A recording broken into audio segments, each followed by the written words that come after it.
bai, hori tamalez, gaur egun, eta bueno, simboloi ez diegu ematen behar da besteko garrantzirik ematen, baina tamalez, simbolo horrek ezarri dituanak, ondo daki zerratik ezarri dituan, edo zer esan nahi dauken.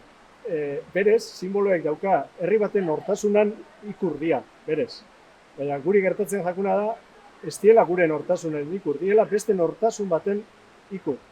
Eta txarrena da gu ez gerala konturatzen, hortaz. Eta orduan dauku, gurea dialakoan, beste batzun simboloan. Eta modu hortan gabitzena da, beste batzun nortasuna hartzen.